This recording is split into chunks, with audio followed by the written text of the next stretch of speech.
మనది రైతుల పక్షపాత ప్రభుత్వం నేను ముందే చెప్పాను. మావిగన్ అని చెప్పి రెండో ఆలోచన కూడా చెప్పిన. ఈ పద్ధతి ప్రకారం పోతే అసలు ఏ రాజధాని రాష్ట్రానికి ఇప్పుడు కాదు, ఇంకో 30 ఏళ్ల తర్వాత కూడా ఈ రాష్ట్రానికి రాజధాని లేకుండానే ఉంటుంది తప్ప రాజధాని అనేది ఉండదు. మావిగన్ అనేది రాజధానిగా భావించి అక్కడికి మనం యాక్సెప్ట్ చేస్తే తప్ప అప్పుడు ఏమైందంటే ఆ కారిడార్ రాజధాని ఆటోమేటిక్లీ ఈ రోజే కృష్ణ అయిపోతుంది. ఆ పక్క ఈ పక్క నేషనల్ హైవేకి ఈ పక్క ఆ పక్క అదే రాజధాని. రాజధాని అంటే ఏంది, రాజధాని అంటే ఏందనేది వీళ్ళకి ఫస్ట్ అర్థం కావడం. ఆడ ఎయిర్పోర్ట్ కడతానంటాడు, ఇటు ఉంది కదా స్వామి ఎయిర్పోర్ట్ అంటాడు. ఆడ నీకు ఆడ సీపోర్ట్ లేదు, ఇటు ఉంది కదా నేను సీపోర్టు అని చెప్పి మచిలీపట్నం అని చెప్తాను. రాజధాని అంటే ఏంది? సీపోర్ట్ అనేది అక్కడ ఉంది, ఎయిర్పోర్ట్ అనేది గన్నవరంలో ఉంది, నీకు నేషనల్ హైవేలు 4 నేషనల్ హైవేలు జంక్షన్లు అక్కడే కలుస్తున్నాయి, 3 రైల్వే స్టేషన్లు ఉన్నాయి, గుంటూరులో ఉంది, విజయవాడలో ఉంది, మచిలీపట్నంలో ఉంది, మెడికల్ కాలేజీలు అన్నీ ఉన్నాయి, ఇన్స్టిట్యూషన్స్ అన్నీ ఉన్నాయి. నీకు రాజధాని అంటే ఏంది? ఇవన్నీ నువ్వు మళ్ళీ కడతానంటావు, నువ్వు మళ్ళీ 0 నుంచి స్టార్ట్ చేస్తానంటావు. దానికి మళ్ళీ రోడ్లు లేని చోట రోడ్లు వేయాలంటావు. 20 కోట్లు అయ్యే రోడ్డును 53 కోట్లు అంటున్నావు. ఆ బిల్డింగ్ స్క్వేర్ ఫీట్కి 20,000 పెడతానంటున్నావు. 4,500 మిగతా చోట అంతా ఖర్చు అవుతా అంటే 5 స్టార్ లాబీస్తో సహా ఇటాలియన్ మార్బుల్ వేసి ఈడ మాత్రం నీకు 20,400 ఖర్చు అవుతాను ఎస్ఎఫ్టీకి. అంటే నేను ప్రతిదీ స్కామే. ఏం జరిగినా కానీ రాజధాని పేరిట నువ్వు స్కాములు చేసేదానికోసం అని చెప్పి నిరంతరం ఇక్కడ ఏదో ఒకటి జరిగించే కార్యక్రమం ఇక్కడ చేస్తా ఉన్నావు. ఇక్కడ అన్నీ ఉన్నాయి కదా స్వామి, నువ్వు చేయాల్సిన పని ఏమి లేదు. ఊరికి ఇది కారిడార్ను ఊరికి రాజధాని కింద డిక్లేర్ చేస్తే చాలు, ఆటోమేటిక్లీ ఇది పెరిగిపోతుంది. ఆడేదో కట్టే బిల్డింగ్ ఆడ ఆపు స్వామి, ఆడ అదేదో కట్టేది ఏదో పెట్టేది ఏదో ఈడబెట్టు 400 ఎకరాలు సరిపోతుంది. ఆ కారిడార్కి ఈ పక్క ఆ పక్క 400 ఎకరాల కన్నా ఎక్కువే ల్యాండ్ ఉంది, సరిపోతుంది అని మనం చెప్తా ఉన్నాం. మనం చెప్పేది మోస్ట్ ప్రాక్టికల్. పోర్ట్ ఉంది, అది మనమే కట్టాం, మన హయాంలోనే స్టార్ట్ చేసినాం.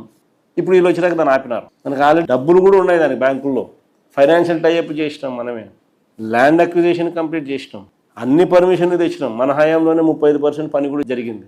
వీళ్ళ హయాంలో దాన్ని ముందుకు తీసుకోవాల్సింది పోయి ఆపేసినారు. ఏమంటే వీళ్ళ మనుషులు చుట్టూ ల్యాండ్ కొంటున్నారు, పనులు అయిపోయినాయి కదా. సో అట్లుంది పరిస్థితి. ఏమంటే ఆడ స్కాములు కావాలా, మళ్ళీ ఆడ రియల్ ఎస్టేట్ చేయాలా, రియల్ ఎస్టేట్ చేయండి ఆడ పనులు మొదలు పెట్టరు. సో పోర్టు పనులు ఆపడము, వీళ్ళ చుట్టూ ల్యాండ్ కొనుక్కోవడం, తర్వాత మనం పోర్టు పనులు స్టార్ట్ చేయాలని. ఇక్కడే పోర్ట్ ఉంది, అక్కడే ఎయిర్పోర్ట్ ఉంది, అన్నీ ఆడనే, రైల్వే స్టేషన్ అన్నీ ఉన్నాయి.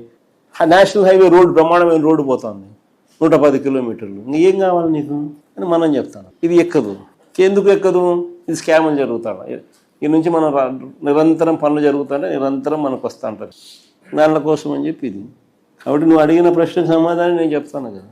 మనం వచ్చిన తర్వాత రైతులకు ఏదైతే కావాలో దాని ప్రకారమే మనం పోతాం తప్ప బలవంతపు భూసేకరణ అనేది చేసే అవకాశమే లేదు. దాని గురించి సమస్య లేదు. మీ కేసులకు సంబంధించి కూడా వైఎస్ఆర్సీపీ తరఫున లీగల్ ఎయిడ్ కూడా సపోర్ట్ చేస్తాం. లీగల్ ఎయిడ్ కూడా మన పార్టీ లీగల్ వింగ్, మనోహరన్న వీళ్ళంతా కూడా పూర్తిగా, సుధాకర్ మనోహరన్న అందరూ కూడా పూర్తిగా ఇన్వాల్వ్ అయ్యి అన్ని రకాలుగా మీ తరపున కేసుల్లో కూడా మీ తరపున కూడా వీళ్ళు వకాల్తా పుచ్చుకొని మీకు సపోర్ట్గా కూడా నిలబడతారు. అంత దూరం కూడా పోయి కూడా నీకు సపోర్ట్ చేసే కార్యక్రమం కూడా చేస్తాం. మనది రైతులు అయినా మిగిలిన దానికి 800 ఎకరాల కోసం వాళ్ళు నానా తిప్పలు పడుతున్నారు. 2000 మీ పేరు పేరున కన్నారావు నాయుడు అన్న 250 ఎకరాల కోసం 800 మంది 800 ఎకరాలు. మీ ఊర్లో మొత్తం ఎన్ని ఎకరాల భూములు పూలింగ్ కోసం అని 1100 ఏకర్స్ డిక్లేర్ చేశారండి 2015లో. అప్పటి నుంచి కష్టపడుతున్నా కూడా 250 ఎకరాలే పూలైనాయి. 250 ఎకరాలు మాత్రమే పూలైనాయి. దాంట్లో ఒక 50 ఎకరా ఎండోమెంట్స్ ల్యాండ్, 50 ఎకరాలేమో అసైన్డ్ ల్యాండ్స్. 50 ఎకరాలు ఎండోమెంటు, 50 ఎకరాలు అసైన్డ్ ల్యాండ్స్. అయితే రైతులు ఇచ్చింది ఒక 70-80 ఎకరాలు ఉంటాయండి రైతులు ఇచ్చింది మటుకు. కరకట్ట మీరు 2022లో మీరు ఒక ప్రాజెక్టు ఓపెన్ చేశారు. కరకట్టను ఎక్స్పాన్షన్ చేస్తానికి 150 crores మీరు ఎక్స్పాండ్ చేస్తామన్న దానికి with sluice with Kondaveeti walk కూడా ఉంది ఇంక్లూడెడ్. బట్ వీడు ఇప్పుడు పెట్టే ప్రాజెక్టు 1100-1200 కోట్లు పెట్టి ఈ సీడ్ యాక్సిస్ రోడ్ అన్నారు. సో నా వ్యక్తిగత అభిప్రాయం అయితే సీడ్ యాక్సిస్ రోడ్ అవసరం లేదండి. వెంకటపాలెం నుంచి కరకట్టను తీసుకుని వచ్చేసి మీరు చెప్పిన ప్రాజెక్టు ప్రకారం తీసుకొచ్చి సీతానగరం దగ్గర కలపచ్చు. కానీ వాళ్ళు ఒక పట్టుదలతో ఉండారు ఎట్టయినా తీసుకోవాలని. సో సీడ్ యాక్సిస్ రోడ్ అనేది అనవసరం అండి. ఇప్పుడు దీని అవసరం లేదండి. బైపాస్ రోడ్ ఉంది, that is now called national highway. So ఈ సీడ్ యాక్సిస్ రోడ్ అనేది అవసరం లేదు.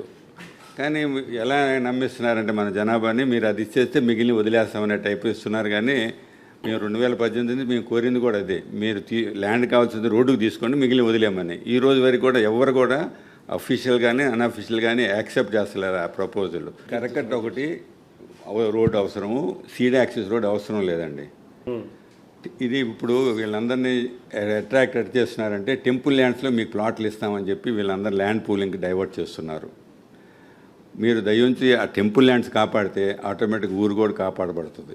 మేము ప్రొసీడ్ అవుదాం అనుకున్నామండి లీగల్గా, ఏది land acquisition regarding temple lands. So మిగిలిన వాటికి ఈ మిగిలిన ప్రాజెక్ట్స్ అన్నీ కూడా ఓన్లీ మమ్మల్ని ఇబ్బంది పెడతానికి ఇచ్చిందే కానీ యాక్చువల్గా వాళ్ళు రన్ చేసి చేస్తారనేది లేదు. ఆల్రెడీ మొన్న కట్టిన బ్రిడ్జి దాదాపు వాళ్ళు చెప్పింది ఏదో వంగిందన్నారు కానీ ఆ ఫైల్స్కే కిందకి వెళ్ళిపోయినాయి. ఫైనల్గా మేము చెప్పేది మన ఊరికి ఎల్పిఎస్ అవసరం లేదు, ఎందుకంటే 20% పీపుల్ ఇచ్చారు కాబట్టి ఎల్పిఎస్. సో ఎక్విజిషన్ కానీ ఎల్పిఎస్ కానీ ఇంకా ఫర్దర్ కంటిన్యూ చేయకుండా వదిలేస్తే సరిపోద్ది. ఇవి ఉండవల్లి వచ్చేవారికంటే ఈఐఏ ఎన్విరాన్మెంట్ ఇంపాక్ట్ అసెస్మెంట్ అని జరిగిందన్నారు కానీ జరగలేదండి. సోషల్ ఇంపాక్ట్ అసెస్మెంట్ జరిగిందన్నారు కానీ జరగలేదండి. ఇప్పుడు ప్రాజెక్ట్స్ అన్నిటి కూడా ఎన్విరాన్మెంట్ క్లియరెన్స్ కావాలండి. Levy of LPS complete law review చేస్తేనంటే అయిపోద్దండి ఇది, ఎందుకంటే అది ఎఫెక్టివ్ ఓన్లీ 2000 మీ ప్రభుత్వం టైంలో కూడా అంతవరకే ఉందని చెప్పారు చీఫ్ సెక్రటరీ. ఏది ఎల్పిఎస్ ఇంకా ఫర్దర్గా ఎక్స్పాండ్ చేయమని, అది దట్ ఈస్ ప్రాబ్లీ 2022లో. అది ఎల్పిఎస్ అనేది కంటిన్యూస్గా ఉంది 2015 నుంచి ఇప్పుడు దాకా. There is no end for LPS. But these a major issues as a chief minister, ex chief minister and now as a very popular leader you can take up, because other issues would be very small when compared to general issues. So I did not go into the details of all the issues, but probably you can help us by trying to tell the government that what you are doing is outrageous. అంటే మీ భూమిని మీరు పూలింగ్కి ఇవ్వకపోతే మీ భూమిని వాళ్ళు తీసేసుకోవడము, వేరే వాళ్ళకి కూడా ప్లాట్లు ఇచ్చేయడం.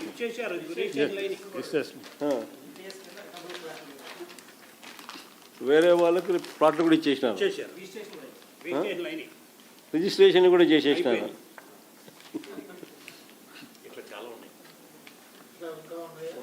అంటే దౌర్జన్యం అనేది ఏ స్థాయికి పోయిందనేది నిదర్శనాలు ఇవన్నీ.